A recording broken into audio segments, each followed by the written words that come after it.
Agora vamos falar deles, os animais, esses maravilhosos. Hoje é dia de São Francisco de Assis, o protetor dos animais, né? E hoje é dia mundial também dos animais, dia do cachorro. E você sabia aí que até os bichinhos de estimação precisam praticar atividades físicas? É isso mesmo, gente. E eu já te adianto que ela é fundamental para manter o bem-estar e a forma do seu bicho, né? Tá sempre em forma mesmo. E vamos conferir agora mais detalhes sobre esse assunto na reportagem.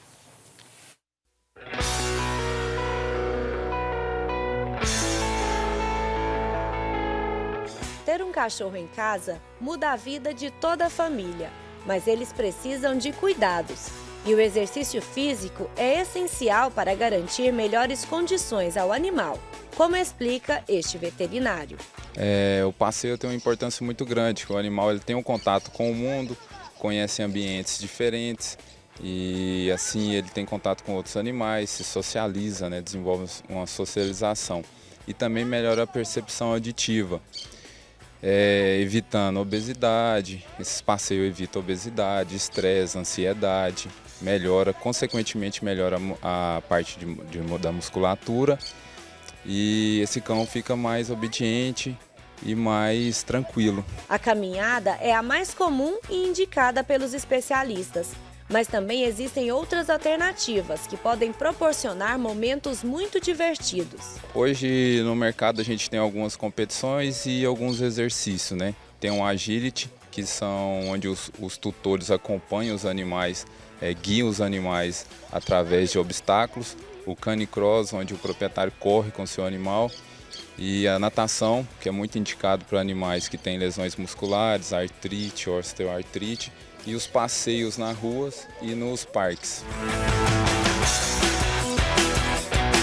Dependendo do porte, raça e idade do animal, o importante é saber que nem todos os cães precisam do mesmo tempo de exercício. Sempre procurar uma orientação de um veterinário especialista, porque hoje no mercado a gente tem várias raças, vários tamanhos, e cada um com sua habilidade. Alguns cuidados devem ser tomados para que seu melhor amigo não volte para casa com uma experiência negativa.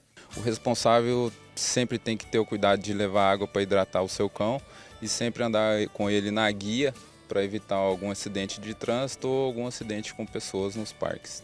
O sedentarismo traz sérios riscos, não só à saúde dos humanos, mas também dos animais. E o Vicente sabe muito bem disso, não é, Vicente? Você sempre traz o seu cão ao parque para passear? Sempre trago, porque eu acho importante oferecer a ele essa oportunidade de atividade física, porque assim como nos humanos, como você colocou, o cão também ele acaba desestressando quando ele faz atividade física. E quando ele vem ao parque, ele também tem uma atividade mental muito intensa. Ele tem contato com outros cães, com outros humanos, ele brinca de bolinha, brinca de disco, e ele acaba então tendo um quadro favorável para a saúde orgânica e também para a saúde mental dele. Mas os cães também precisam de cuidados. Quais os cuidados você toma? Antes de trazê-lo ao parque, eu ofereço a refeição dele da manhã, para ele ter energia para gastar. Eu uso um protetor solar, porque eu já percebi que a pele dele fica irritada com a exposição ao sol, assim como a nossa, né? E eu também trago uma mochila onde eu trago água, os brinquedos dele. E eu levo ele com frequência ao veterinário dele, que cuida da parte de vacina, da parte de vermífugo, para ele não pegar nenhuma doença e nem transmitir doença para os outros coleguinhas aqui do parque. Vicente, e eu não vim sozinha. Eu vim com o Dr. Paulo, que é médico veterinário. Ele está aqui ouvindo tudo que você está falando e vai nos falar se você está certo ou se você está errado. Dr. Paulo, ele está aprovado? Vicente está correto. Alimenta o cão dele antes das atividades físicas. Traz a água para não deixar o animal desidratar. Sempre leva ao veterinário, calendário de vacinação e vermífugo está em dias. E sempre mantém o animal dele numa atividade física, evitando o sedentarismo e o sobrepeso. E por falar em sedentarismo, vale lembrar que animais acima do peso precisam de atenção especial.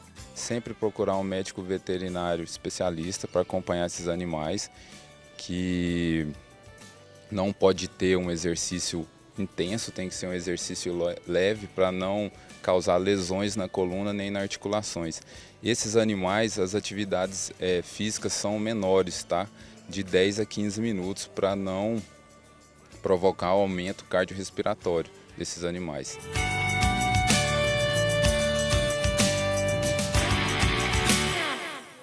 Ai, gente, que fofura. Olha, ter animais de estimação é muito bom de verdade, né? Mas às vezes dá trabalho, né, gente? Eles não obedecem, vira aquela bagunça dentro de casa e é por isso que é importante saber como lidar com os animaizinhos. E para isso, a gente trouxe aqui o adestrador Paulo Magnus Ramos. Paulo, seja bem-vindo, viu? Muito obrigado pela oportunidade de estar aqui esclarecendo algumas questões para vocês. Bom, vamos começar. O Paulo, ele é especialista em adestrar cães, né? É diferente o adestramento de cães, gatos, outros tipos de animais, Paulo?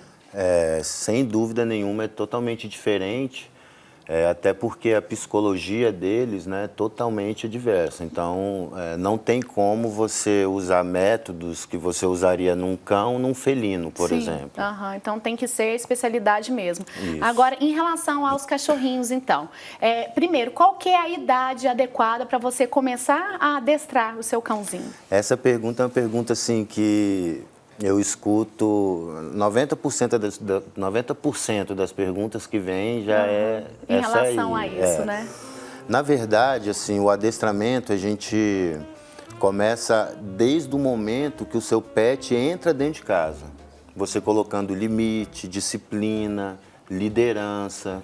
Então, assim, não se tem uma idade, ele logo após as vacinas, com 4 meses, vai fazer alguma diferença para um cão que tem 4 anos?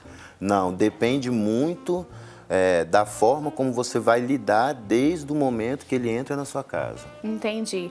Agora, em relação a essa, por exemplo, né, o filhotinho é muito pequenininho, ele realmente começa a atender ali logo de início, quando você vai mostrando para ele o certo e errado ali? Totalmente. Eu hoje tenho, inclusive, um cliente que ele é um Border Collie de 45 dias, no qual a gente já começou a ensinar ele a fazer as necessidades fisiológicas no lugar correto. Então, assim, é claro que é um adestramento diferente, as necessidades de um filhote é diferente de um cão adulto, mas vale muito a pena. Certo.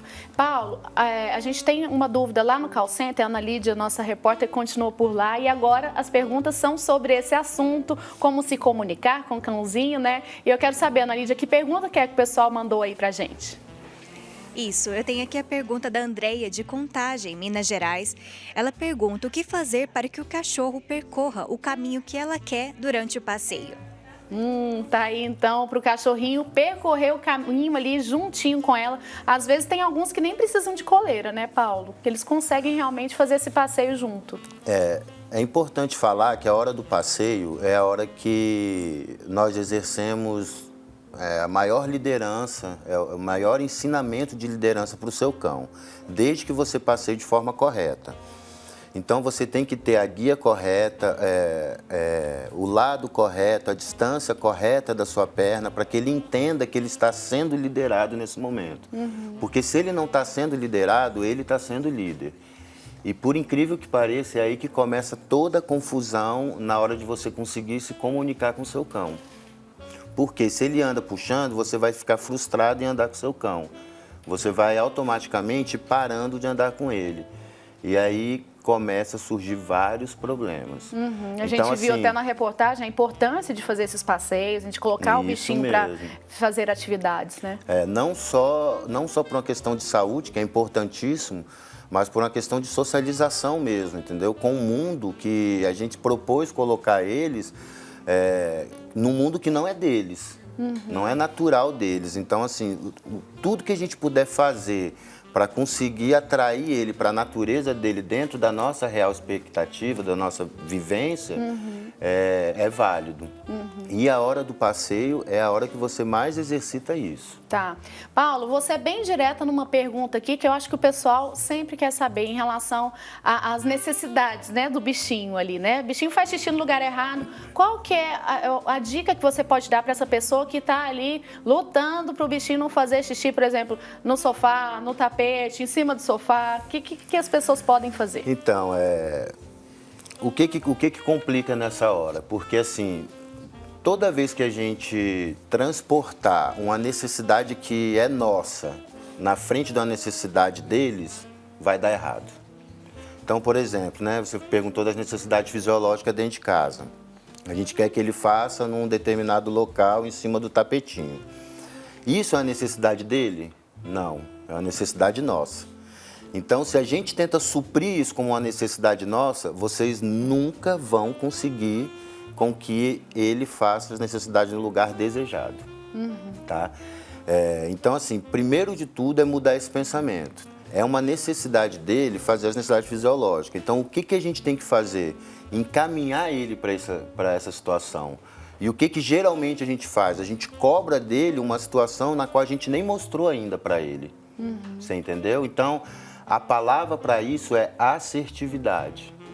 O que eu devo lembrar? Que é um trabalho, hoje 70% do meu trabalho em Goiânia, por exemplo, abrange isso. É um trabalho que ele é desgastante, não depende só do cachorro, nem só do adestrador. Ter paciência. Exatamente, tem que insistir, tem que ter paciência, tem que saber direcionar, tem que saber... as necessidades fisiológicas não começam só no simples fato dele fazer as necessidades fisiológicas, mas está lá desde a hora que ele come a ração de manhã. Então, assim, tem todo um esquema para poder chegar ao ponto dele fazer no lugar desejado. Até no horário também, né? Até o horário tem como você exatamente. Ajustar isso, né? Aí a gente vai voltar, então, lá para o nosso call center, porque tem mais pergunta. Ana Lídia continua por lá e pode mandar a próxima. Ana? Isso, é a pergunta também da Andreia, de Contagem, Minas Gerais. Ela conta que a cachorrinha dela dorme o dia todo e não bebe água. Pode ter algum problema? O que ela deve fazer? Será que é uma falta de incentivo? Como incentivar, então, o cãozinho a beber água, a ficar mais alerta, né? Porque ela reclamou aí que ele dorme muito, né? Olha que interessante, né? A gente acabou de falar das necessidades fisiológicas, que está totalmente ligado com a hora da refeição. Sim. Né? E essa pergunta aí também tem a ver com a hora da refeição. Por quê? Vamos pensar na natureza, né? Na natureza tem o líder da matilha, ele fica no local e a matilha sai para caçar o alimento deles. A matilha traz o alimento, ele come, o que ele despreza, ele dá para o resto da matilha. Aí eles comem, beleza? O que acontece? Na hora que a gente põe comida, principalmente se o pet é um pet pequeno, a gente tem a infelicidade de deixar a comida o dia inteiro à disposição deles. Então, o que isso acontece? Eles não regularizam o intestino deles, não vai funcionar como um reloginho. Então, você não vai conseguir pegar esse timer. Então, assim, depois que você coloca a comida, ele tem que comer em 20 minutos no máximo. Não comeu, você tira e vai colocar no outro horário que você colocaria normalmente. Entendeu? Isso aí faz ele valorizar a comida, faz ele comer bem, faz ele ter as necessidades fisiológicas dele em horários já definidos. E entendeu? a água também pode ser assim? A Coloca água e tira? não, a água tem que ser demasiadamente. Tem que ficar mesmo à vontade para ele. Nesse caso dela, como ela é um cachorro que está meio prostrado e não está consumindo a água que deveria, porque geralmente eles bebem muita água, eu recomendaria ela procurar um veterinário, que pode estar acontecendo alguma coisinha. Paulo, a Tati, que tem a Melzinha, né, que já veio aqui no nosso programa, tem uma pergunta pra gente. A Mel, eu adotei a Mel, né, vai fazer 1 ano que ela tá comigo, eu adotei ela com 2 anos e acabou que ela se adaptou super bem. Dentro de casa ela era muito agitada, com o tempo hoje ela é um cachorro de pelúcia praticamente. Ela vem aqui, né, e ela fica aqui, não dá um trabalho. Agora, se eu sair com ela na rua, ela fica enlouquecida, ela me passa vergonha esquina em esquina, inclusive. E assim, principalmente quando vê outro bichinho, outro cachorro. Antes era quando via pessoas e cachorros, agora é só cachorros. Como que eu lido com isso? Porque às vezes ela se machuca, eu vejo que ela puxa tão forte a coleira que ela fica até meio sem ar. Como que eu posso lidar com isso para melhorar? O que acontece? Lembra lá no começo, quando a gente falou que o passeio é a hora que você socializa o seu cão, né? A hora que você exerce sua liderança. Você adotou ela com que idade? Com 2 anos. Com 2 anos. Você sabe o que ela viveu antes disso? Não era tão legal, assim. Ela vivia com outros cães que, como ela era a única fêmea dos 2 cães, acabavam enchendo muita paciência dela. Então, ela não gostava, ela era extremamente mal-humorada. Estressada, né? Sim, ela não sabia passear. Ela não sabia passear. O que isso mostra? O que isso indica pra gente? Isso indica que esse cão, a sua cadelinha, fêmea, né? Sim. Ela não teve uma socialização saudável. E os cães, eles também têm as fases igual o bebê. Eles têm a fase oral, eles têm a fase de socialização. A fase de socialização se dá de 0 a 6 meses. Então, depois que passa esse período, não tem como socializar? Claro que tem, tá? Só que vai ser mais difícil. Sim. Então, se o cão não é socializado nessa fase, bem socializado, ele vai dar esse tipo de problema na rua depois. Por quê? Porque o cão ele tem o instinto de proteger. Então, ela usa essa atitude para repugnar os outros cachorros, para nem chegar perto de você. Entendeu? Então, a questão dela não ter acostumado a passear, por exemplo, ela também deve te dar muito trabalho em relação a puxar a guia. Sim. Então, Ela também quer me levar se pra dá, passear, na realidade. Exatamente, também se dá isso. Agora, qual que é a resposta boa para você? Tem como melhorar e tem como, na verdade, organizar isso, até pela raça que é. Ai, que Tá bom. certo. Temos como melhorar Tem a solução. Melzinha. O Paulo Temos, Magnus, temos. ele trabalha, né, com adestramento de cães. Então, eu agradeço demais a sua participação aqui hoje. São muitas perguntas. Você está convidado já para voltar aqui outro dia para Volto. participar de novo com a gente, tá, Com Paulo? certeza, eu agradeço a oportunidade e, igual você falou, são vários assuntos e muito grande. Então, assim, eu estou à disposição de vocês. Tá bom, Sempre então. que vocês precisarem, a gente está aqui. Obrigada.